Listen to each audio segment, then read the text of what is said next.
Price of Fear. Brought to you by Vincent Price. Hello there. Do you like fish? To eat, I mean, not to look at or catch. Well, I do. I am, in fact, one of the world's most compulsive piscivores. I find there is an almost ritual purity about fish. The Japanese, you know, eat their fish raw, shredding and flaking the flesh and dipping it into piquant sauces, soya, horseradish, that sort of thing. The effect can be delicious, a delicate point and counterpoint, air and descant, plucking at the palate. The taste can be exquisite, and yet if you should think too hard about those raw, gelatinous strips of fish, you may find the feel of them, the sight of them even, is somehow obscene. But then my attitude in these matters is colored by a most unnerving experience I underwent in Australia. I'll call this story simply Fish, because as each stage of the episode unfolded, it was impressed on my memory by some piscatorial piece of gastronomic delight. It started in a Sydney restaurant about 5 years ago, with a dozen of the celebrated rock oysters with lemon and cayenne pepper and all the usual trimmings. I was lunching with a young Australian, Greg Rossmark, an aspiring actor who wanted to come to work in London. We were just debating whether another half dozen would be sheer bliss or pure greed, when suddenly... Vincent? It is Vincent, isn't it? Vincent Price? Well, yes. Jane Willemsey? No, I don't suppose you remember. But we did once actually work on a film together. Well, yes, I believe I do remember. It was a long time ago.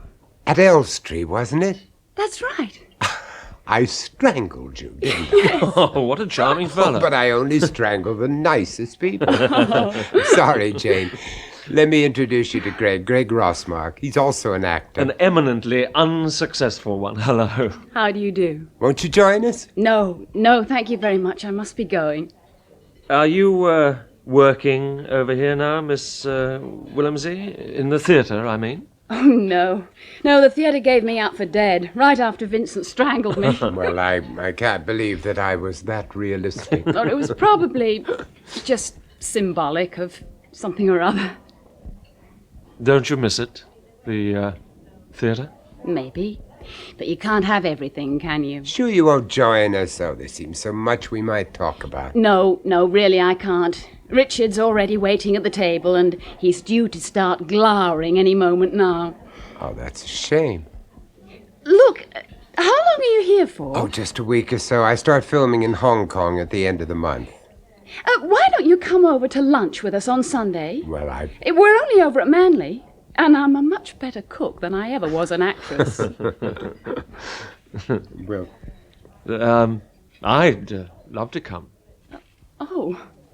Well, very well, then we'll both come. Oh, well, fine. Well, it's number 6, Sandy Avenue. It's right on the beach. You can't miss us. All right, till Sunday, then. Any time after 12? We'll be there. Bye. Bye-bye. Bye. Lovely woman. I do apologize, Vincent. Whatever for? Horning in on your invitation like that, it obviously threw you. Well, I suppose it did. I just wasn't expecting it somehow. No, neither was she.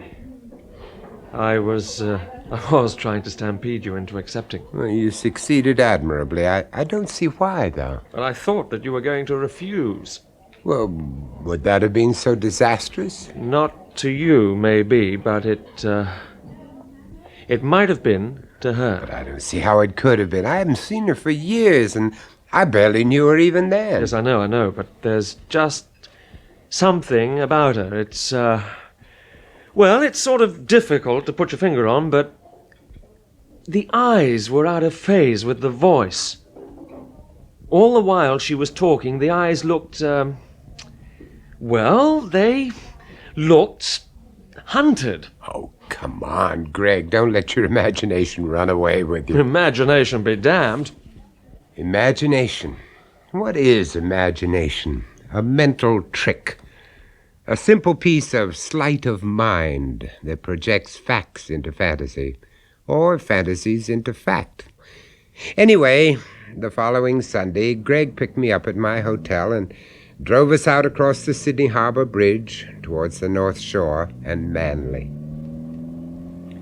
The other day in the restaurant, Vincent, when Jane Willemsey introduced herself, did you really remember her right off, just like that? Yes, she wasn't the sort of woman you'd forget easily, especially after her performance in that film. Was she good?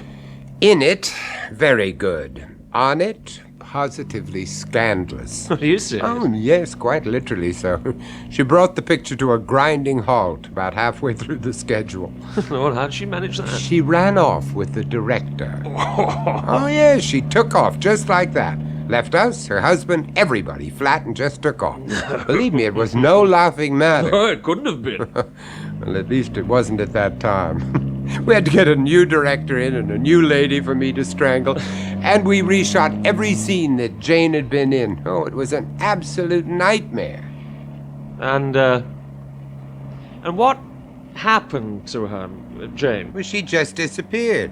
They both did. Off the set, out of the business, off the face of the earth, for all I knew. Her husband hired some inquiry agents to find them, and for a few weeks we were all up to our ears in private eyes. I sometimes wonder why he bothered. It could hardly have come as a surprise to him, not with a woman like that. A woman like, what? Well, she was younger then, of course, a lot more arrogant. She seemed to generate a sort of sexual electricity. She had an almost animal magnetism that could devastate a man. I'll tell you something, Vincent. What? She still got it. I wonder what her husband's like. Well, more important, I wonder if he's a film director. or even an ex-film director. I guess we'll soon find out. We did, and he wasn't a film director. Jane's husband turned out to be a broker on the Sydney Stock Exchange, but even that turned out to be more of a sideline. His real occupation was swimming, surfing, yachting, all the classic activities of the professional outdoor type. Richard was a good outdoor cook, too, and what he could do with an open fire was beyond belief. It's coming on nicely.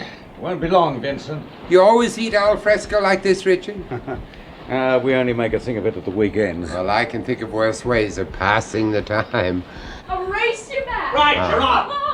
Come on. Nice to see Jane enjoying herself so much. God, I'm exhausted. But I'm not surprised. The surf takes it out of you. Especially when you're not used to it. Greg was... Oh, he was teaching me to ride the surf. Yes, I saw. Greg, what's that mark on? What? Where? There on your leg. Oh, that's a birthmark. Oh, I'm sorry. It's all right. It's almost a family crest. Oh. It occurs at least once in every generation in our family. What, always in the same place? No, but it's usually on an arm or a leg somewhere, and it's always, but always, the same shape. You What? see? An open rose. Oh, yes. Now you pointed out, it is like a rose. My uncle, my grandfather, theirs were identical. That's extraordinary. How far does that go back? Well, you see, my family's name is Rosmark, and I suppose originally it was Rosemark, but, well, God knows when that started. Yeah. Oh, that really does smell delicious, Richard. It's coming on. What is it inside the tin foil, I mean? It's a whole baked tie. Is that that fish that looked like a snapper? In fact, it is a snapper, but I always call it tie if I'm doing a Japanese style. There's no great difference anyway. I thought the Japanese always ate their fish raw. This is one case where they don't. It really is very good eating. Richard carves it off in great chunks and you dip it in the shoyu sauce. Well, I can hardly wait. Tell me, where on earth did you learn to cook food Japanese style, Richard. Oh. I find any style of cooking absolutely fascinating. We were taught this by a party of Japanese stockbrokers that we took fishing. What sort of fishing? Tuna, barracuda, marlin, if you're lucky. Oh, the big game bit, huh? Richard has his own boat down the coast at Bermagui. We charter it out most of the time, but we reserve a few odd weeks for ourselves. You go fishing, Jane? No. He prefers to stay here. I can imagine.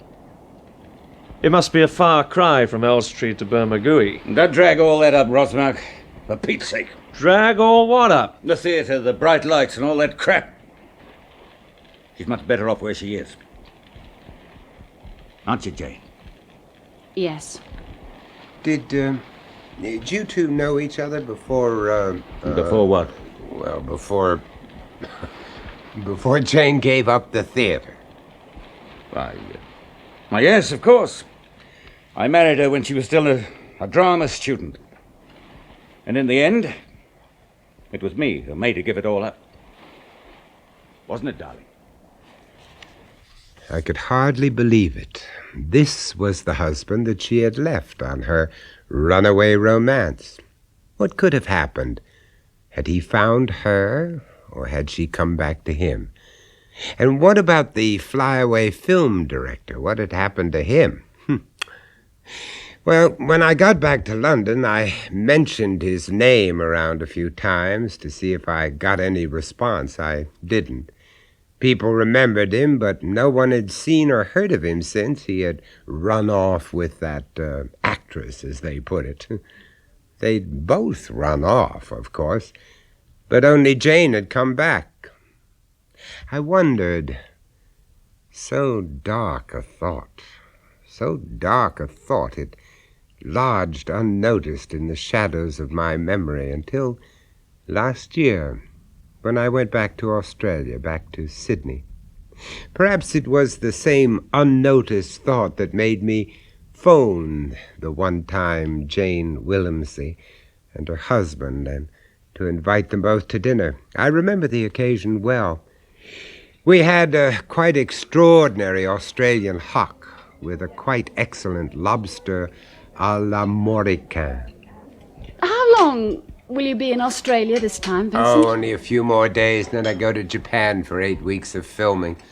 Might come back here after that, though, just for a short vacation trip. Oh, well, then you must come up to stay with us in Brisbane. It'd be lovely to see you. Brisbane? Yes. Didn't Richard tell you? But tell me what, Richard? We're moving house. To Brisbane. Just outside, actually. But why? Richard has decided to retire. Retire? That's a bit premature, Richard. Surely you must be at least 20 years Yes, but away. there's no point in waiting till you're too old to enjoy yourself, is there now? Well, what will you do in Brisbane? Fish. Mostly. I've sold my business interests here in Sydney and invested in a couple of boats. Powerful engines, properly fitted out, chair, rods, harpoons, flotation barrels, a lot. We can take anything. Sailfish, black marlin, or the big sharks, the tigers and the great whites.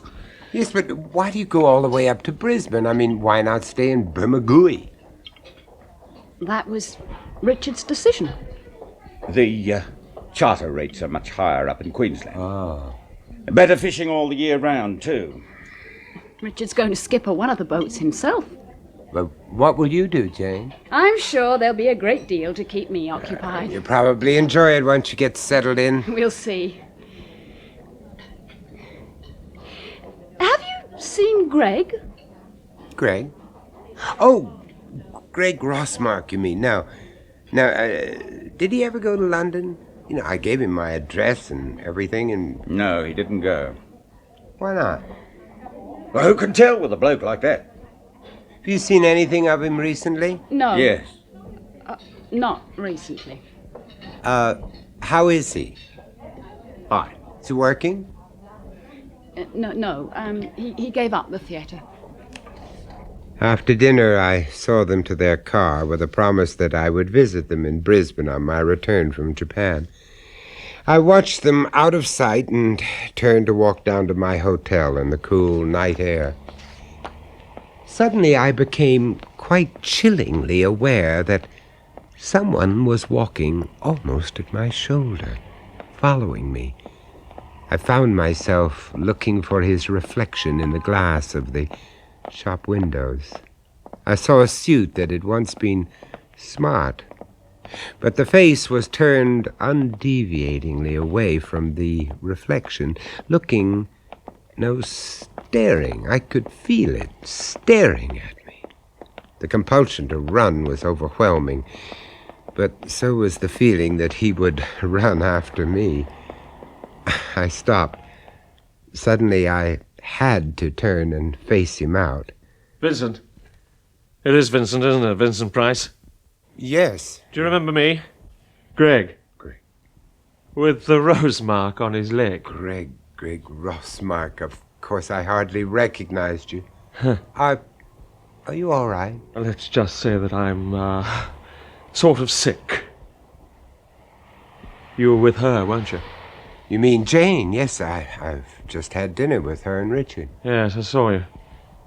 Did she mention me? Well, she said she hadn't seen you recently. No.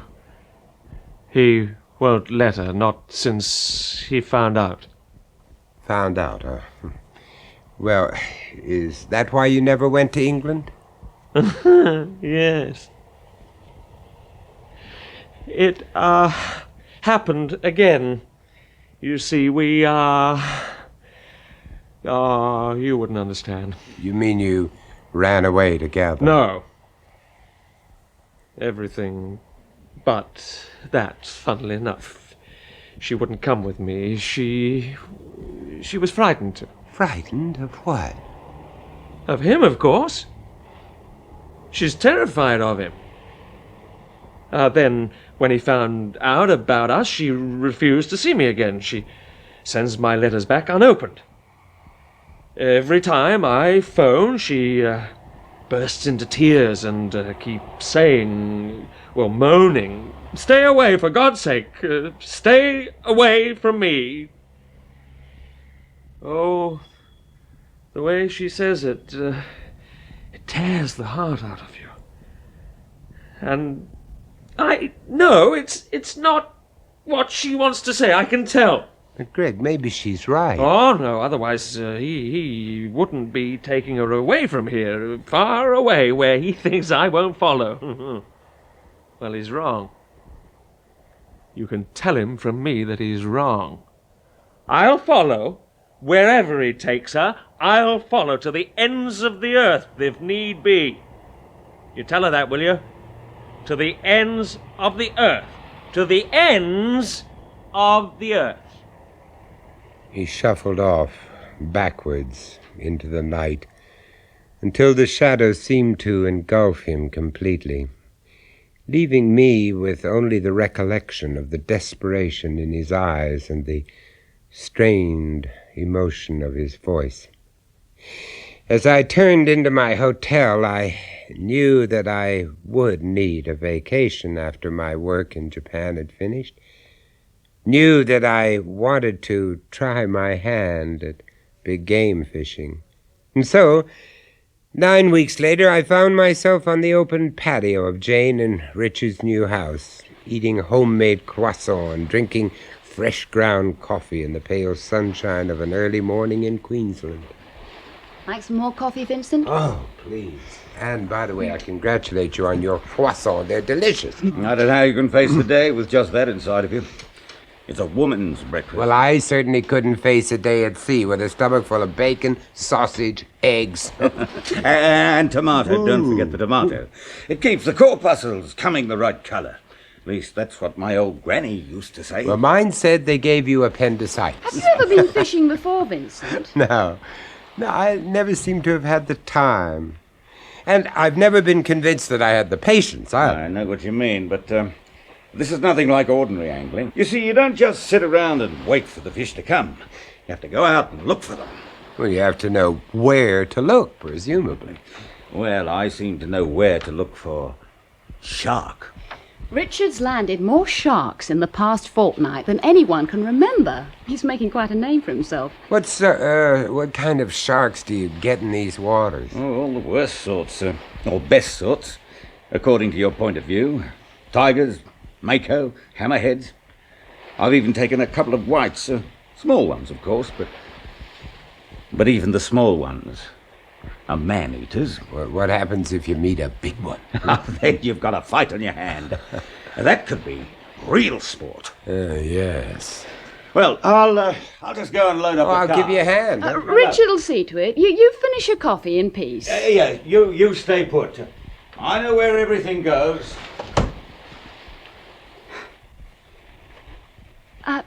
Vincent, What? I don't know. I wanted to ask you something. Ask. Have you seen anything of Greg? I saw him that night that I had dinner with you both in Sydney. Not since then. No. Why? Did he say anything about me? Well, he did say he'd follow you Follow me here? anywhere, to the ends of the earth. That's what he said. Oh, God, no, not again. What's the matter? He's here. He's in Brisbane. You've seen him? Well, he phoned me. When was that? Nearly 3 weeks ago. And you haven't heard from him since? No. I told him to keep away, to go back to Sydney and forget me. Well, perhaps he did. Do you really think so? Do you? No. Go on, Vincent. Time to get moving. Why didn't you come, Jane? There's only us two fishing. You could try your hand. No, thanks. Anyway, I want to go into town today. What for? Well, you need more socks for a start. And maybe another shirt. Oh. Yeah, okay. Yeah. Drive carefully. I will. Have a good day. You too, Vincent. Have a good day. Have a good week. Have a good year. Have a good life. What does it mean? As if you can wish anything on anyone, or induce even the most marginal change in patterns of events that have been irrevocably precast in the unyielding concrete of too many yesterdays. A good day it was, then, in the sense that the sky was blue and the sun was warm and the swell of the ocean was at its most pacific. Good boat, and a good crew in the shape of Jack, a laconic ex-swagman from the Northern Territories. All it needed was good fish. I wish that had been all we'd got. Patience, Mr. Price. That's what's needed out here. But they're not biting today, Jack. They will. They always do. Give the bag another bang, Jack. Righto. What is that thing? A dubby bag. Yeah, just hang it over the side of the boat and it leaves a trail behind you for miles. As soon as anything finds it, it turns and follows it right onto the hook. At least that's the theory. What have you got inside it? It's what we call chum. That's a sort of a polite way of saying smelly bits of fish and meat and offal. Especially offal. Anything that'll ooze blood and oil into the water. Yuck. You're beginning to sound like a film I know. Fish don't know that, do they? They just follow their noses. Well, I wonder what'll turn up today. Shark. That's all he seems to be interested Well, in. he'll have to take what comes, though, won't he? I mean, he can't pick and choose. Well, he does. At least he seems to. Well, how can he? That's just not possible. You can't just whistle up which fish you want. No, but you can take all the bait fish out of the dubby bag and just leave bloody meat in there. Then what you put into the water is not so much an oil slick as a blood trail. Oh. That'll bring the sharks running. But you know, Jack, I don't understand this obsession of his with sharks. I really don't. You can't say I do. Ah, they're not as good as marlin or sailfish. They don't have the heart. Yeah, but the skipper's set on fighting the big great white. Well, I only hope that's not a death wish. We got a visitor, Jack. What's that? Ah, bigger. Ooh, what is it? Tiger. About 10 foot of him. Oh, Better get into the chair, Mr. yes, Price. sir. There we go. Right. Hurry up! He's circling for the strike. Steady. Yeah? Here he comes. Okay. Now let him run. He's only holding on to it yet. Don't strike until he stops and starts to bite on it. Right. And strike hard and don't stop to pick the daisies. I'll tell you when. Okay. He's slowed. Wait for it. Uh-huh. He's turning. Now, hit him! Godless way of turn! Oh. What happened? The line broke. Oh. What was the breaking strain on that line? Around 1,000 pounds. There's some fish you had there, Vincent. Shall I rig another hook? Yeah, Jack, might as well. What, do you think he's still around? Depends if he's still got the hook in him. Hey! There he is! Where? Right under the stern. What's he doing that for? He's circling. Why? We've got nothing else. Here he comes. He's going to attack the boat. Hold on to something! Lost. He's crazy. He's mad as a bloody meat axe. Hey, get the harpoon! I've got it.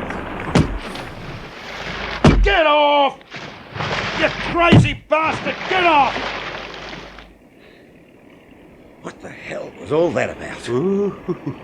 I've never known that happen before. Well, whatever it was, I'd prefer it not to happen again. Truth. He was after the dubby bag. What? See for yourself. We looked over the stern of the boat. The shark had indeed attacked the dubby bag. He'd torn over half of it away from its rope. The gristly, gory bait, or chum, as Jack called it, was already dispersing through the water. And then I saw the canvas, a shredded piece of the bag that had been torn away from the rest.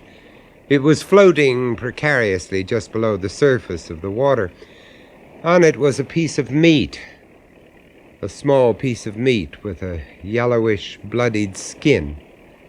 And on the skin was a mark, a distinctive mark in the shape of an open rose. And then the movement of the sea washed it off its canvas raft and committed it forever to the deep. Well, next time you eat fish, you may care to remember this little episode, but I hope it doesn't put you off. I'm still a committed piscivore, with the single exception that I will never eat fish and chips in Australia. Flake and chips, as they call it. It's a great favorite out there, but flake, of course, is shark meat. Goodbye. Bon appetit.